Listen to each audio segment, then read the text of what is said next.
Religious pluralism in religious studies. Amanda Porterfield. Religious pluralism is a term for religious diversity that imputes positive meaning to religion and encourages appreciation of religion's many forms. As a term used to describe religious diversity in the United States, religious pluralism conveys respect for the contributions that religious traditions have made and continue to make to American society. Implying that religion is common ground in a shared democratic culture, people who use the term often convey idealism about religion's role in upholding democracy.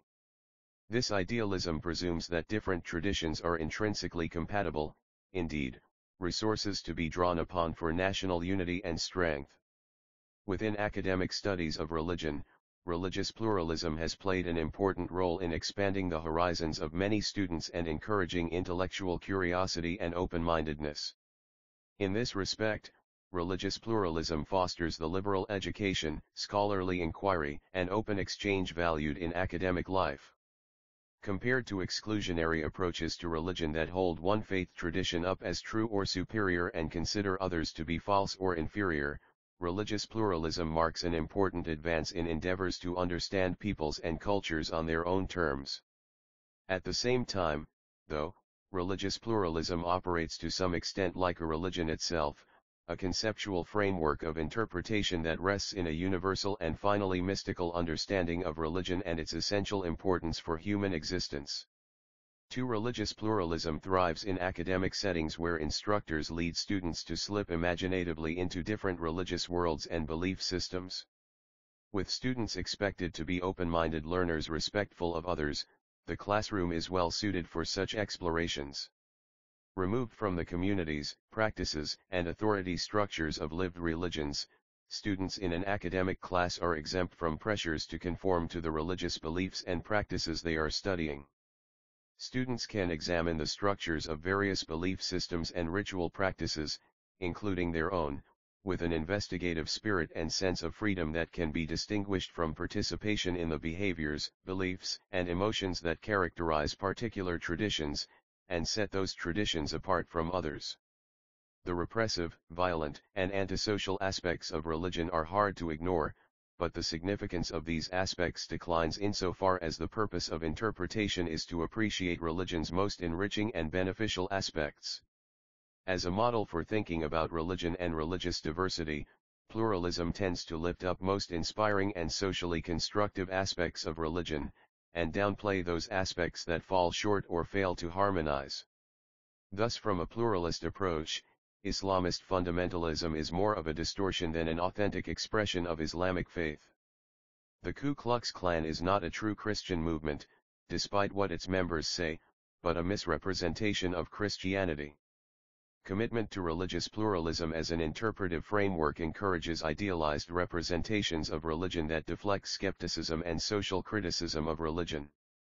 It also elevates sympathy as an essential factor in understanding religion. While on the surface, sympathy seems to promote fellow feeling and interest in others, at a deeper level, it is an imaginative, even imaginary process grounded in self-interest. To quote literary critic Elizabeth Barnes in a chapter on the politics of sympathy, as one subject views another, she must imagine how the other feels. This can only be accomplished by projecting onto the other person what would be one's own feelings in that particular situation. According to this model, Barnes goes on to say, personal feeling become the basis of both one's own and the other's authenticity. If religious pluralism is predicated on sympathy for religion, and sympathy is a veiled form of self-interest, it has also been yoked to academic endeavors allied with the work of critical inquiry that have led to investigation of religious pluralism itself. Within the study of American religion, the more strenuously scholars have applied religious pluralism as a framework for interpreting American religious history, the clearer its influence as a type of religious idealism has become. Thanks to the work of historians who have used religious pluralism an interpretive framework, we are able to step back from using it to historicize it. As a result, we can now see how religious pluralism developed over time as an idealism linked to the historical development of religious studies and to larger forces within American religious history. In my comments today, I want to support the claim that religious pluralism is a form of religious idealism with two arguments. First, that religious pluralism in religious studies derived from liberal Protestantism after the Second World War in the context of Cold War politics, and second, that recent scholarly investigations of religious pluralism mark an important advance in the historiography of American religion, enabling us to study the development of religious pluralism in religious studies and its antecedents in American religious history. For first, pluralism in religious studies derived from liberal Protestantism after World War II. From 1940 to 1970, the number of religious studies programs in the U.S. increased by 90%. Undergraduate enrollments in religion courses tripled in private non-denominational schools between 1954 and 1969, and at the same rate in public institutions beginning in 1964. Two schools affiliated with mainline denominations played an important role in the early stages of this boom, and advocates of church support for the study of religion stressed the linkage between the academic study of religion and Christian education, arguing that studying different forms of religion would make church members better informed Christians. As Randolph-Macon's Methodist president William F. Quillian acknowledged in 1953, churches often have a particular interest in the religion department. This is due to the perfectly understandable feeling that the religion department is a direct ally of the church in its program of Christian education. Quillian argued that no limits be placed upon the range of heterodoxy permissible for individual instructors, with the sole but significant proviso that the teacher be confident in the validity of the Christian faith and of its power to win the day in free competition with alternative views. 3. Confident that liberal Protestant thought would win the day in any competition with Catholic or conservative Protestant schools, Quillian saw the academic study of religion as a means of strengthening liberal Protestants in their faith. Floyd H. Ross, professor of world religions at the University of Southern California, advanced this thinking further. Also writing in 1953, Ross was confident that a new synthesis of religions would emerge once people let go of sectarian divisions and learned to hold on to those aspects of their faith traditions that truly contributed to civilization.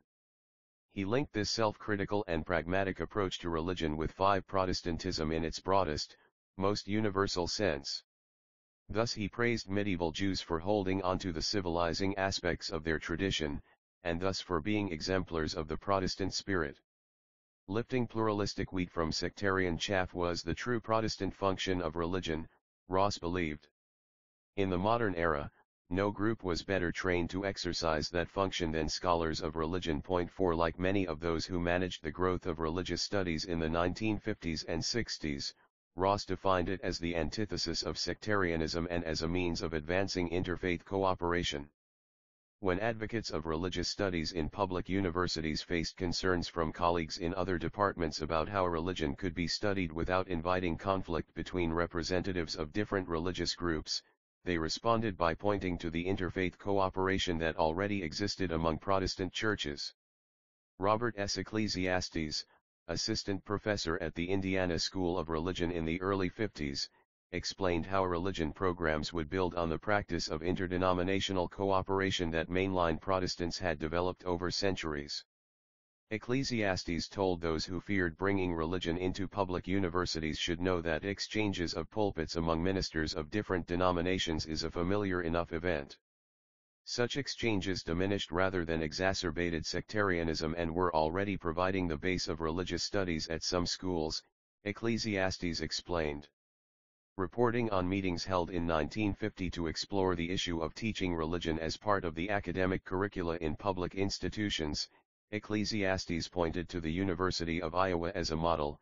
At this university, credit courses are offered by a faculty of 3 instructors, 1 Protestant, 1 Roman Catholic, and 1 Jewish, all clergymen of their respective faiths. 6. As far as Ecclesiastes was concerned, the real sectarians in academic life were religious skeptics. Psychologists who taught behaviorism came in for special chastisement. Partial himself to Jungian psychology, as many other religionists of the time were, Ecclesiastes found behaviorism much more troublesome than fundamentalism, which he dismissed as a minority reaction within Protestantism opposed to interdenominational accord. Religious pluralism grew out of liberal Protestantism in 2 different senses of grew out. In one sense, it outgrew liberal Protestantism to become a form of idealism about religion and American democracy that people of different religious traditions, including many non-Protestants, came to share.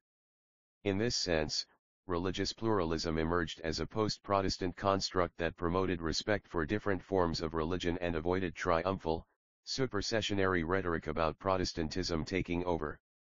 In another sense, as a post-Protestant version of Protestant cosmology, religious pluralism grew out of liberal Protestantism in the sense of deriving from, and still carrying traces of denominational and millennial expectations of a universal church characteristic of Protestantism. The universal understanding of religion implicit in religious pluralism drew upon Protestant understanding of the Church as an invisible alliance of Christian saints and communities scattered throughout the world, working more or less independent of one another but also gathering cooperative momentum as time progressed.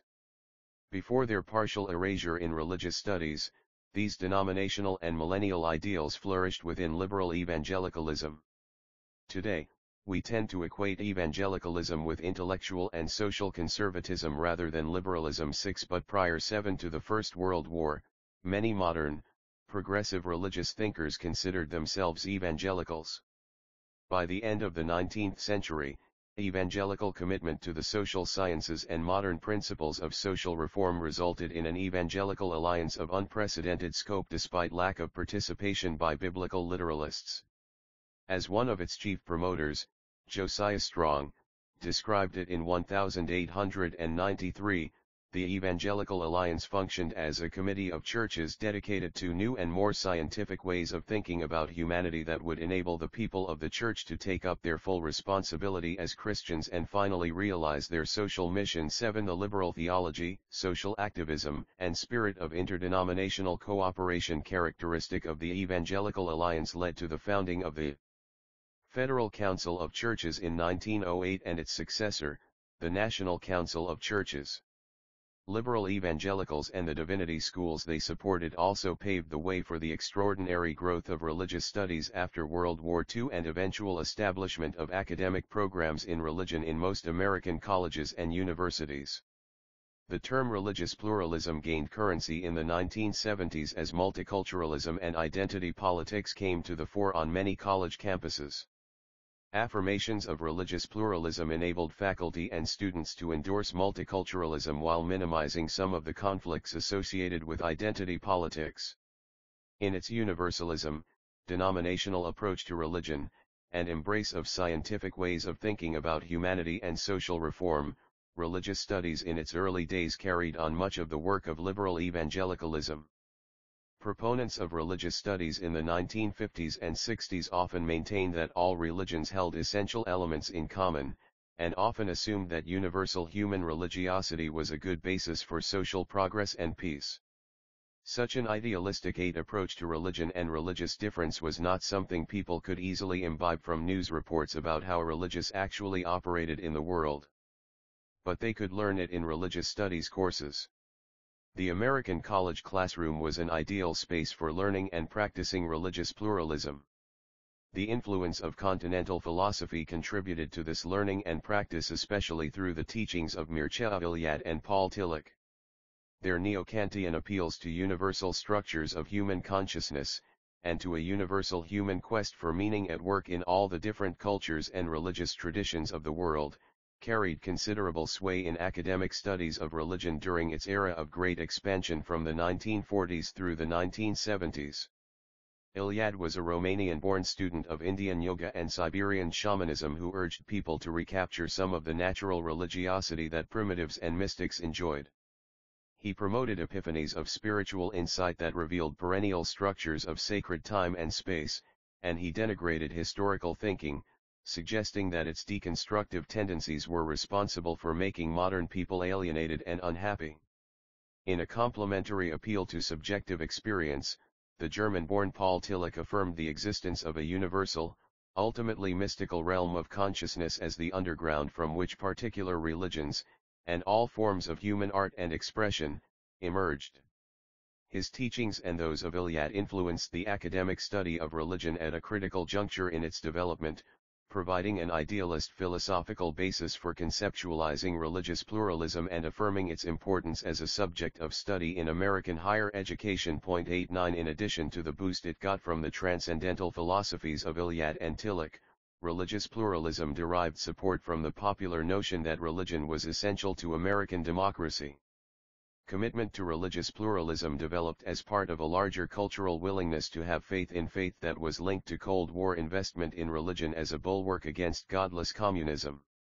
Proponents of religion in higher education often presumed that democratic civilization and religious faith went hand in hand, and that the study of religion would advance democracy through appreciation of the spiritual insights contained within the world's many faith traditions. As the United States exercised unprecedented military and economic influence around the world after World War II, religion programs increased in number and size, and instructors in religious studies brought idealism about religion to the study of Hinduism, Buddhism, and other religions of the world. But even as religious studies served as a vehicle for faith in religion as an essential component of democracy, it also laid the groundwork for tough questions about religious idealism and pluralism.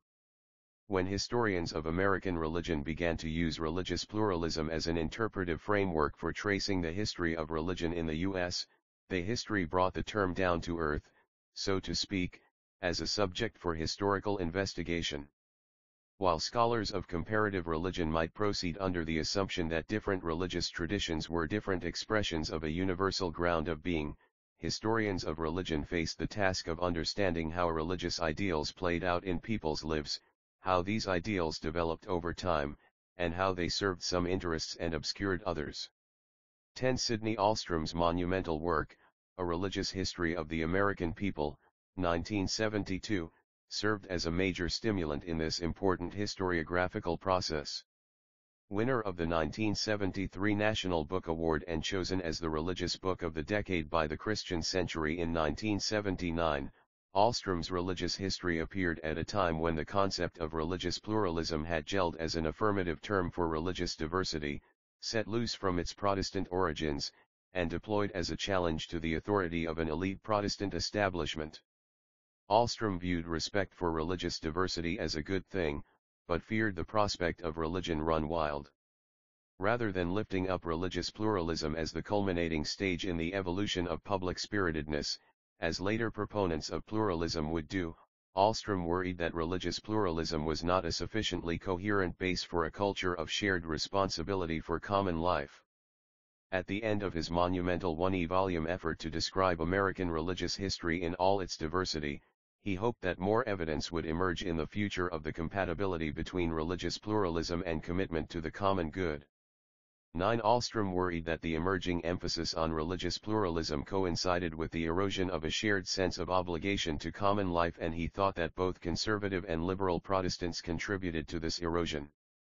Pointing to the eclipse of the Protestant establishment, which had dominated American culture in its early colonial life, its war for independence, and its 19th-century expansion, Alstrom claimed that America's fiercely anti-intellectual popular revivalistic tradition exerted a kind of illicit hold on the national life.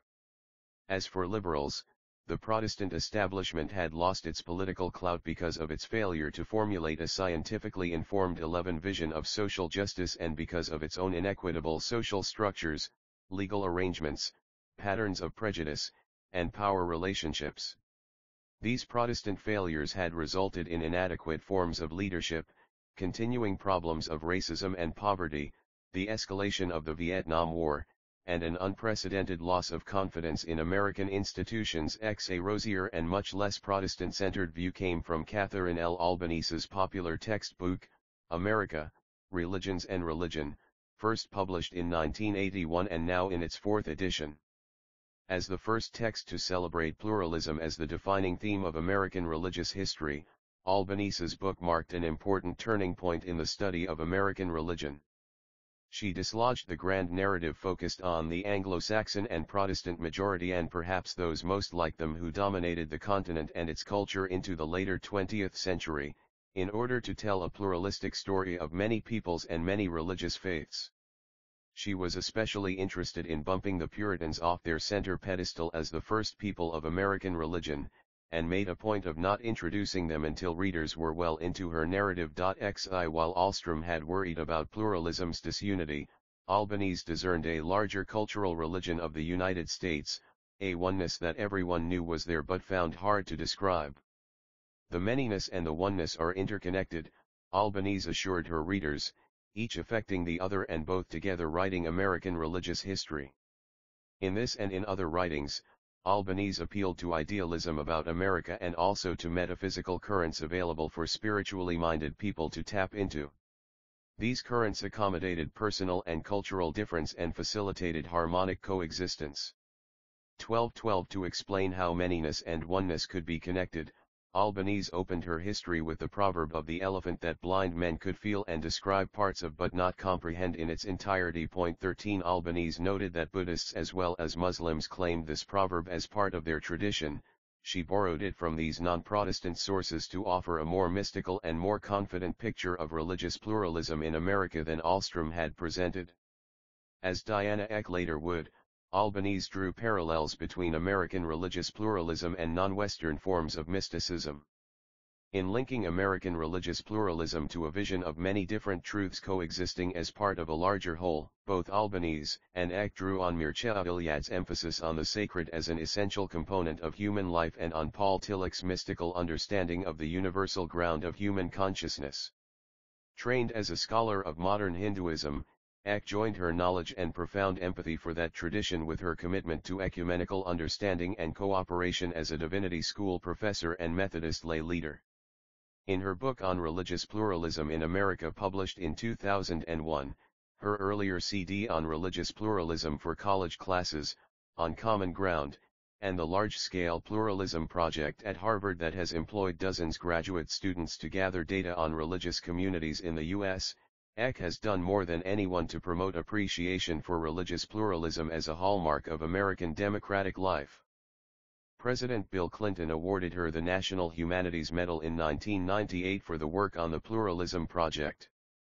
Eck's 2001 book, A New Religious America, How a Christian Country Has Become the World's Most Religiously Diverse Nation, offered an historical overview of 13 religious pluralism in America that explained how America had been transformed from a nation dominated by Protestant Christians to a more democratic nation in which many religious groups coexist in friendly equality and neighborliness. Acknowledging that this transformation was far from complete, the book nevertheless presented America's progressive march toward religious pluralism as a principal source of social harmony and national strength. Eck's narrative tracked both the increasing diversity of religion in America and the progress Protestants made in accepting that diversity, showing how American ideas evolved from religious tolerance to melting pot assimilation and eventually to an egalitarian pluralism in which each religious group retained its distinctiveness and took responsibility for the common good. She devoted considerable space to descriptions of Hindu, Buddhist, and Islamic centers in the U.S., and to particular stories of how 20th-century Hindus, Buddhists, and Muslims made America home. She pointed to the underlying unity beneath religious differences and equated religious diversity with pluralism and with democracy. Thus her chapter on Hinduism in the U.S. began with the claim that, e pluribus unum, from many, one, could easily come from the ancient Rig Veda, with its affirmation, truth is one. People call it by many names. 14 Eck did not discuss the relationship between a religious system with many names for truth and a social system based on caste hierarchies, but that oversight made sense in light of her effort to present different religions in the most positive light. Such positive constructions of religion served the idea that many religions were variants of one mystical reality. They also served the underlying argument that religion was fundamental to democracy and social cooperation. 14 Eck's colleague at Harvard Divinity School, William R. Hutchison, elaborated on several of the main points in Eck's argument and went beyond her in analyzing the history of religious pluralism in the United States. In his 2003 book, Religious Pluralism in America, The Contentious History of a Founding Ideal, Hutchison maintained liberal valuations of religion and religious pluralism. At the same time, he opened religious pluralism to critical inquiry more fully than before by calling it a form of idealism and by charting the conflicts this ideal generated as it emerged over time. In a book published around the same time, Charles H. Lippe moved historical investigation of religious pluralism another important step forward by identifying a turning point in the historical development of religious pluralism. Lippe discerned a cultural metamorphosis occurring in the last third of the 19th century that paved the way for pluralism coming to fruition in the 20th century. This metamorphosis occurred across religious traditions as religious life in all its diverse forms became more personalized. For many Americans, Lippe explained, personal experience replaced biblical revelation as the starting point for theological discourse. Personal experience likewise superseded the community of the faithful as the buttress for belief. 15 While X saw religion as the common ground in American culture, Lippe defined the common ground more precisely, arguing that what Americans shared was not religion per se, but an agreement about how a religion ought to operate. For Lippe, this cultural agreement that religion was essentially a personal matter enabled religious diversity to flourish, and allowed that diversity to enrich common life through its individual expressions. This effort to historicize religious pluralism has also been abetted by scholars who denounce religious pluralism, and blame religious studies for promoting it.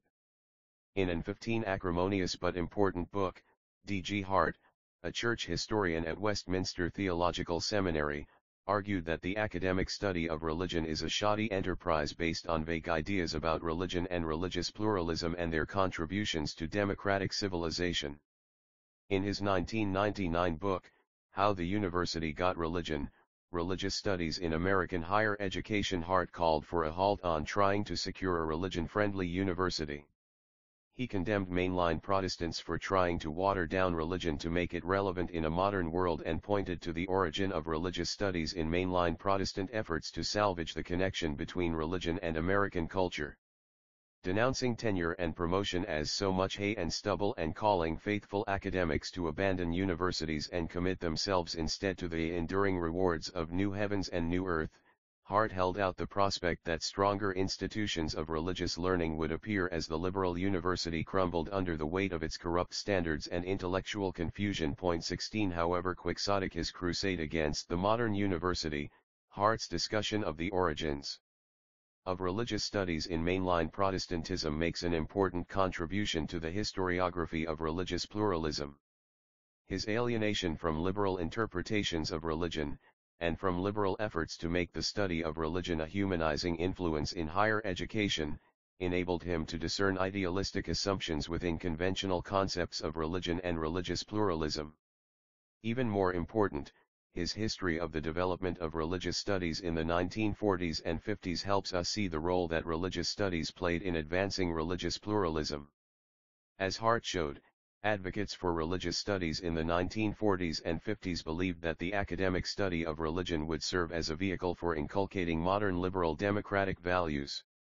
Hart 16 argued that religious studies was designed to realize the American Council of Learned Society's vision for the humanities as a platform upon which democratically and liberally minded citizens throughout the country may now unite and move in greater harmony and efficiency toward our common goal. 17 Other critics have emerged to investigate the relationship between religious pluralism and religious studies. Russell T. McCutcheon's Manufacturing Religion, The Discourse on Sui Generis Religion and the Politics of Nostalgia, 1997, and Timothy Fitzgerald's The Ideology of Religious Studies, 2000, criticized religious studies as an elaborate system of institutional operation geared to uphold religious pluralism. Unlike Hart, McCutcheon and Fitzgerald had no investment in perpetuating the Church, Christianity, or belief in God. Like Hart, however, they criticized religious pluralism as a sentimental, romantic ideal, a kind of wishful thought about the way human beings understood the meaning of life. While Hart criticized religion, religious pluralism, and religious studies for being antithetical to biblical revelation, McCutcheon and Fitzgerald criticized them for perpetuating mysticism and obstructing critical inquiry. In McCutcheon's view, because the goal appears to be a theology of religious pluralism, The task at hand is not to develop a testable theory capable of explaining. 18 Fitzgerald connected this theology of religious pluralism with the wider historical process of Western imperialism and with the industry known as religious studies that portrays an idealized world of so-called faith communities of worship, customs, beliefs, doctrines, and rites entirely divorced from the realities of power in different societies. 1917 Ahlstrom never imagined that the academic study of religion would be perceived as an insidious industry, or that religious pluralism would be seen as a theology in the service of Western imperialism. Nevertheless, he did anticipated some of the analysis put forward by McCutcheon and Fitzgerald in his criticism of popular forms of religion that offered idealized worlds divorced from the realities of power. Although he believed that idealism was essential for a democratic American society to work, did not link that idealism to religion per se, but rather to a secularized tradition of social thought derived from Protestant thinkers and institutions. If Ahlstrom were alive today, he might say that his underlying concern about the viability of religious pluralism as an effective mainstay of democracy had not been allayed. At the same time, he might be pleased that the work of historicizing religious pluralism has enabled us to better assess the relationship between religion in America and democracy. 18 Elizabeth Barnes, States of Sympathy, Seduction and Democracy in the American Novel, New York, Columbia University Press, 1997, p. 5. 2 Claude Welch, Graduate Education in Religion, A Critical Appraisal, Missoula, University of Montana Press, 1971, 168-178, for a history of connections between Protestant divinity schools and religious studies, see Conrad Cherry, Hurrying Toward Zion, Universities, Divinity Schools and American Protestantism, Bloomington, Indiana University Press, 1995. Thanks to Sean Horton for assistance with this section of the paper. 3 William F. Quillian, Jr., The Religion Teacher and the Churches, The Journal of Bible and Religion 21:4, October, 1953, quotations from 227, 229, 231. 4 Floyd H. Ross, A Re-Examination of Christian Attitudes Toward Other Faiths, The Journal of Bible and Religion 21, 2, April, 1953, quotations from 79, 82-83. V. Robert S. Ecclesiastes, What is Sectarian Teaching? The Journal of Bible and Religion 19:3, July, 1951, quotations from 134, 136-137. 6 In January 2007, for example, an article in the New York Times defined evangelicals as Protestants who believe that the Bible is literally true. The full definition of evangelicals given, Protestants who believe that the Bible is literally true, that salvation requires a born-again conversion, and that one must share that faith with others. New York Times, Sunday, January 14, 2007, p. 21. 7 Josiah Strong, The New Era, or The Coming Kingdom, New York, Baker and Taylor, 1893, quotation from 319. 8 Amanda Porterfield, The Pragmatic Role of Religious Studies, The Transformation of American Religion, The Story of a Late 20th Century Awakening, New York, Oxford University Press, 2001, 202-226. 9. One may hope, he wrote in the last paragraph of the book, for increasing evidence that the American people, in their moral and religious history, were drawing on the profounder elements of their traditions, finding new sources of strength and confidence, and thus vindicating the idealism which has been so fundamental an element in the country's past. Ahlstrom, Religious History, quotations from 1091, 1096. Ahlstrom traced the sense of shared responsibility for the common good, which he perceived to be quickly evaporating, to Puritanism, and he was keen to show how the ethical spirit of Puritanism led to the social gospel movement of the late 19th and early 20th centuries rather than to fundamentalism. Proponents of the social gospel reformulated the Puritan sense of social responsibility in modern, secular terms, Ahlstrom argued, because they were eager for everyone to participate in a democratic social covenant, which they understood to be derived from Reformed Protestant ideas and institutions. For Ahlstrom, the social gospel was anything but new. The major element in America's moral and religious heritage was Puritanism, he explained, with its powerfully rooted convictions that the shaping and, if need be, the remaking of society was the Church's concern.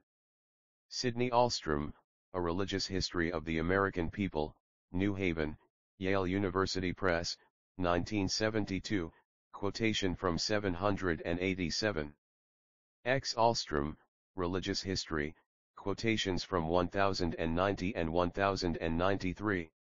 11. Over and over again, we have grown familiar with clichés about the fact and experience of pluralism in the United States, Albanese wrote in the preface to the first edition. Yet when we look at America's history books, and more to the point here, America's religious history books, we find that they generally tell one major story, incorporating the separate stories of many peoples into a single storyline arranged chronologically. Catherine L. Albanese, America, Religions and Religion, 3rd ed. Belmont, C.A., Wadsworth Publishing Company, 1999, ORIG 1981, quotations from 15. 12. Albanese, America, quotations from 15, 17. Also see Catherine L. Albanese, Corresponding Motion, Transcendental Religion and the New America, Philadelphia, Temple University Press, 1977, Nature Religion in America, From the Algonquian Indians to the New Age, Chicago, University of Chicago, 1990, A Republic of Mind and Spirit, A Cultural History of American Metaphysical Religion, New Haven, Yale University Press, 2007. 13. Anne-Marie Schimmel appealed to the same proverb in the opening paragraph of her popular book first published in 1975, The Mystical Dimensions of Islam, tracing the proverb to the Sufi poet Rumi and his description of the relationship between the mystical reality of Islam, the elephant, and Islam's various schools and sects, blind men. Schimmel, Mystical Dimensions, p. 3. 14. Eck, New Religious America, quotation from 80. 1915. Charles H. Lippy, Pluralism Comes of Age, American Religious Culture in the 20th Century, Armonk, M. E. Sharp, 2000, quotations from 162, 14, 143. Catherine Albanese developed a parallel insight in the third edition of her text, American Cultural Religion, as we know it today, roughly began to assume its shape in the late 19th century. By American cultural religion, Albanese meant popular culture in its mythic dimensions and elements of sacred time and space. Albanese, America, quotation from 465. 16. D. G. Hart, How the University Got Religion, Religious Studies in American Higher Education, Baltimore, Johns Hopkins University Press, 1999, quotations from 251. 17. Hart, How the University Got Religion, quotation from 110. Also see 18. Russell T. McCutcheon, Manufacturing Religion, The Discourse on Sui Generis Religion and the Politics of Nostalgia, New York, Oxford University Press, 1997, quotation from 117. 19. Timothy Fitzgerald, The Ideology of Religious Studies, New York, Oxford University Press, 2000, quotations from 8 to 9.